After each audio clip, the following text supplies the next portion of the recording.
Assalamualaikum warahmatullahi wabarakatuh. Di sini saya Utari Pridila, NIM 2010101020, mata kuliah Hadis Ekonomi. Dosen pengampu Bapak Rifki Nurdiansah. Di sini saya akan memaparkan tugas saya, yaitu tentang riba dalam hadis ekonomi, yang membahas tentang pengertian riba, dasar hukum riba, hadis tentang riba, jenis-jenis riba, hikmah pelarangan riba, dan dampak riba. Pertama, pengertian riba. Riba secara bahasa bermakna ziyadah atau tambahan, dan riba adalah tambahan.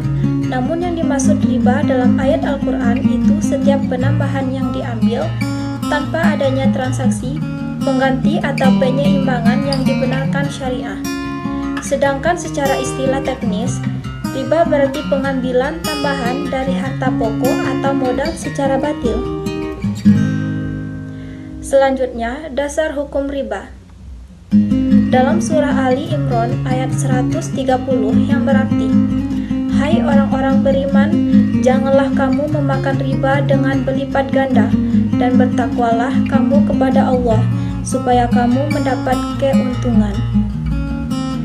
Dalam ayat ini terlihat jelas tentang pengharaman riba, namun masih bersifat belum secara menyeluruh, sebab pengharaman riba dalam ayat tersebut baru dalam surat Al-Baqarah ayat 276, yang berarti Allah memusnahkan riba dan menyuburkan sedekah, dan Allah tidak menyukai setiap orang yang tetap dalam kekafiran dan selalu berbuat dosa.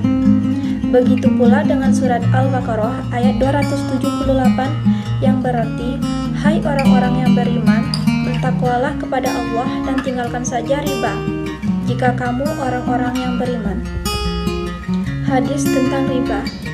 A'udzu billahi minasyaitonir rajim. Bismillahirrahmanirrahim. La'ana Rasulullah alaihi wasallam akila riba wa mukillahu makatibahu wa syahidaihi wa qalahu syawa'un. Artinya, Rasulullah Shallallahu Wasallam mengutuk orang yang makan harta riba, yang memberikan riba, penulis transaksi riba, dan kedua saksi transaksi riba. Mereka semuanya sama, berdosa. Hadis riwayat Muslim. Jenis-jenis riba. Yang pertama, riba kar, yaitu tambahan pokok pinjaman yang disyaratkan dan diambil oleh pemberi pinjaman dari berhutang sebagai kompensasi atas tangguhan pinjaman yang diberikan tersebut. Selanjutnya, riba fal, yaitu yang sejenis yang disertai tambahan baik berupa uang maupun makanan. Selanjutnya, riba jahiliyah, yaitu utang dibayar lebih dari pokoknya karena si peminjam tidak mampu membayar utangnya pada waktu yang ditetapkan. Terakhir, riba nasyiah, yaitu penangguhan penyerahan atau penerimaan jenis barang ribawi yang dipertukarkan dengan jenis barang ribawi lainnya. Hikmah pelarangan riba. A. Menyeru kepada tolong-menolong serta membenci egoisme dan eksploitasi jerih payah orang lain. B. Mengagungkan kerja dan memuliakan para pekerja. C. Tidak merugikan orang-orang miskin dan yang memerlukan. D. Menutup pintu pada tindakan memutus hubungan baik antar manusia. E. Menghanguskan keuntungan bagi yang meminjamkan. F. Menjauhkan pemerasan oleh si kaya terhadap si miskin. Dampak riba. 1. Pemakan riba, penyetor riba, penulis transaksi riba, dan saksi yang menyaksikan transaksi riba dilaknat.